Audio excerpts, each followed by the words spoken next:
George, what's up? Not much, man. What's going on? What's up, man? What's going on? I appreciate you coming in today. All right. Appreciate you coming in.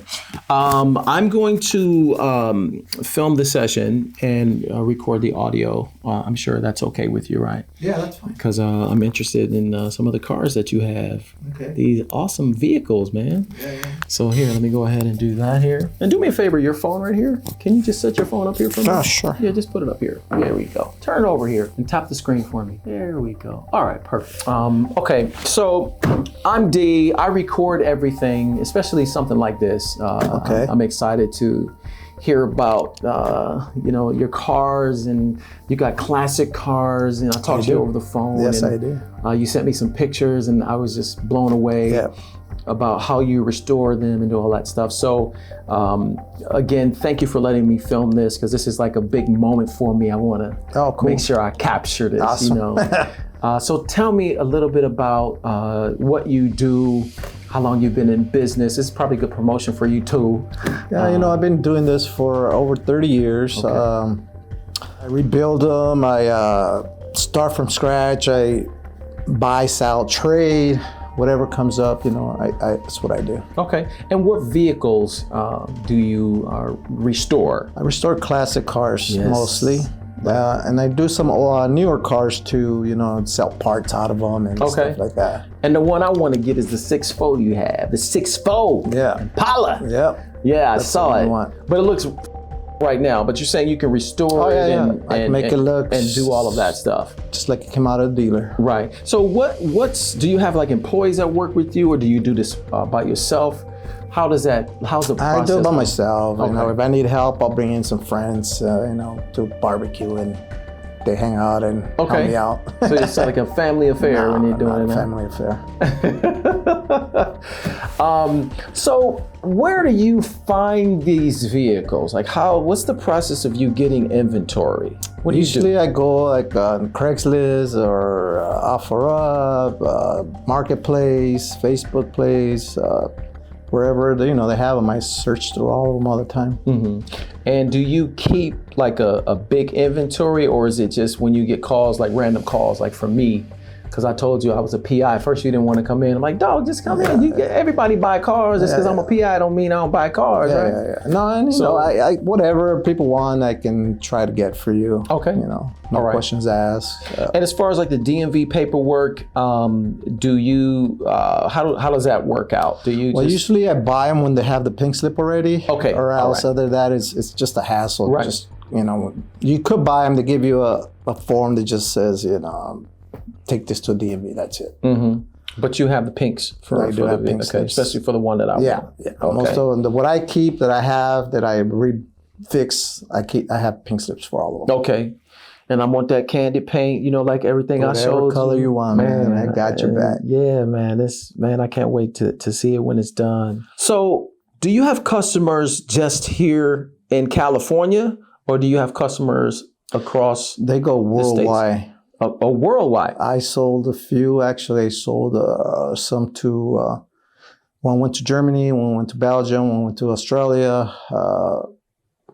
Wherever they want them. China. Okay. Sent a few lowriders to China. So what's the time frame that I'm looking at? Because the one that I saw was... the way your car is right now, the one you want, is going to take me at least 11 months to a year to do. Okay. We're like, that's get cool. a prop going, make sure you have the right screws. You don't want to put crap on there, aftermarket. Okay. And the payment, you said I could do, what was it, half up front or something like that? Half up front and half when it's done. And half when it's done. Man, this is like too good to be true. But I saw I saw the things that your old inventory that you've sold off. Right.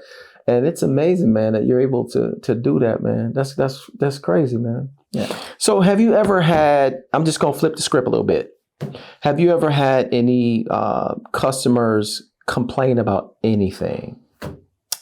Lately, no, not really. So when you did have them complain, because everybody, when you're dealing with customers... one complaint, it says the car was leaking too much oil and the miles didn't look right. And and I tell them, that's how I get them. That's how I replace them and stuff like that, Okay. I try not to do as much as that to it. Okay. So let's talk about the miles. Okay. Because you mentioned miles.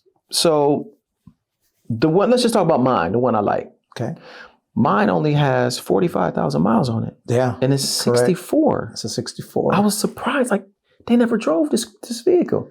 Well, old cars like those, they didn't use them much. You know, every couple thousand miles, you need to change the oil. And back when they did them back there, they didn't make them to go as far as the new cars now. So, and I can, if I can, I did write some down because I saw some too that I liked, and I was shocked by the mileage.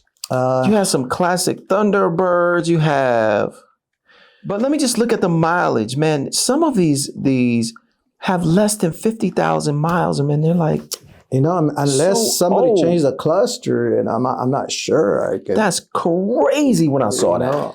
How are you finding these gyms with such low miles on them? I'm just lucky, man. You know, that what it is? Yeah. You just lucky. I just look for, you know, the ones that have low miles, man. That's all. All of your cars, man. You like the luckiest in the world, George. I like searching, man, for cars. The past, because you sent me a list. Where's your other list? These 7 cars I'm looking at, they all have less than 30,000 miles, man. That is incredible. That's crazy. I guess. Yeah. I guess it's a good find, you know. It's a good find. So when the customers talk to you about the mileage, because you mentioned it, you brought it up. Yeah. What do they say? Well, someone say, hey, this motor looks like it's too dirty. It looks like it's been running way too much for the mileage it has. And I don't know what to tell you. People probably drove them in the desert. You know, it got dust, dirt, oil on them, and then dirt gets on it. I don't know. Right. Is that like you only got one complaint in all the times you've been? Yeah, I just had one. Just one? Just one. The reason I'm asking that is I was able to track down a couple of people that bought cars from you. Okay.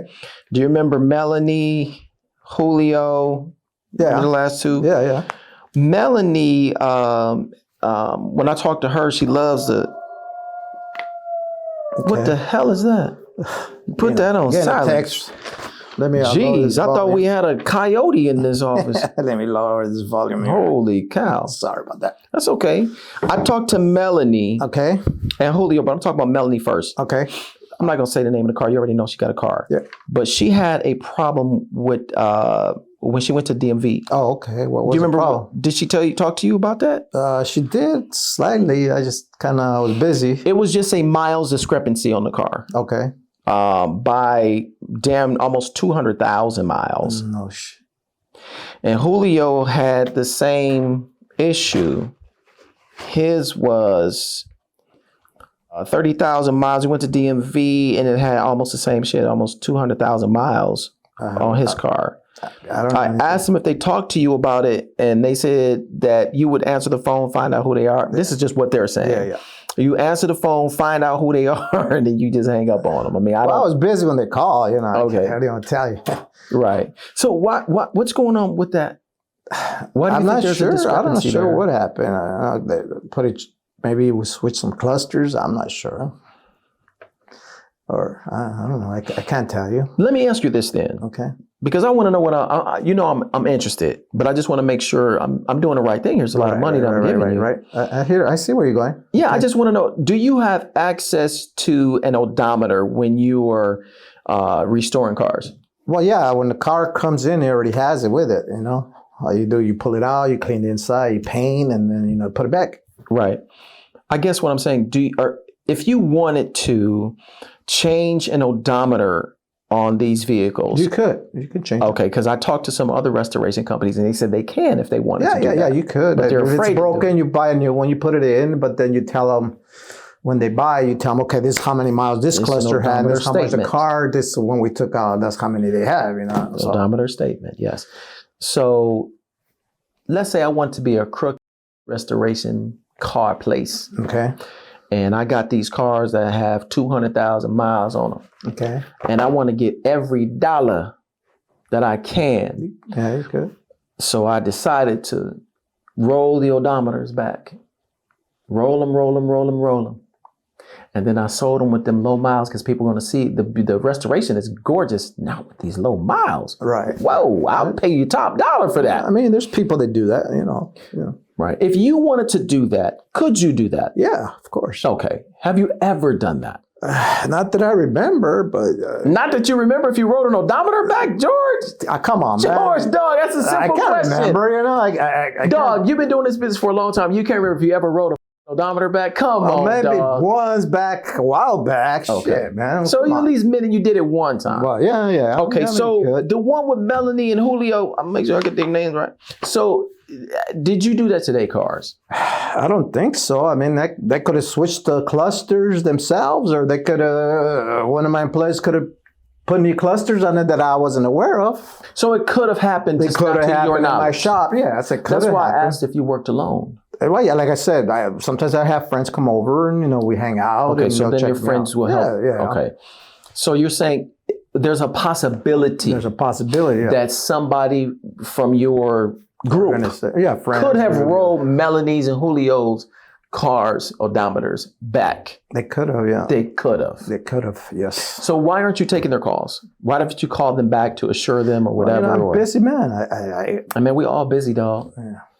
We make time for people and things that we want to make time for. Okay. Hey, everybody the same when that. Yeah. If they really want to make time for a young lady that they just met, or they want to make time to take their kids to the park, they really can do that if they really want to. So what are we getting at? So my question to you is, number Okay. one, is why aren't you returning their calls? That's number one. Well, and I'm busy, you know, and then So they that's call your on the answer, is that you're weekends busy. sometimes Okay. when I'm not available. All right. Do you remember Raul? Yes. Raul came to get a car from you, Yeah. and he was sent in. Picked up that 68 Mustang. Well, he didn't pick it up yet. Well, it's there. He didn't pick it up ready. yet. Raul actually works for me. No way. Yeah, Okay. he works for me. Uh-huh. He's one of my PIs. Okay. I'm still training him, but he's doing a great job. So I sent him in to talk to you Yeah, I remember. to see how you. Yeah, he was the young Latino. Yeah, dark hair kid with a Yeah, mustache. great kid. Yeah. We're paying for his school, actually, me and my wife. I sent him in to talk to you. You didn't know he was from me, Right, I but didn't. you guys were talking about the vehicle. Right. Right. And he took some pictures of the odometers Okay. when you were there. Okay. You didn't see him do No. it because I taught him everything he knows. So Okay. he was there to take some pictures of odometers, and he took pictures of the VIN because you weren't with him 100% of the time. Correct. I had some one of my employees, guys, friends. You guys are doing other stuff. Yeah. So then he went to work. He went and took pictures of odometers and VIN numbers, Okay. and he gave them back to me. Okay. And what I did is I ran those odometers and VIN numbers. I cross-referenced them with DMV information. Oh, for the last time they were sold. Yeah. Okay. And the odometers didn't match the DMV records on every vehicle that was there. I think you had, 4 or 5 there. There's, I don't know, let me find out how many at the time Raul was there. Okay. No, you had nine vehicles there. And all of the odometers, they didn't match the DMV records. So can you explain that to me? How did that happen? I don't know. I could have had one of my guys go in there and do it, you know? It's your guys again? Probably. Yeah.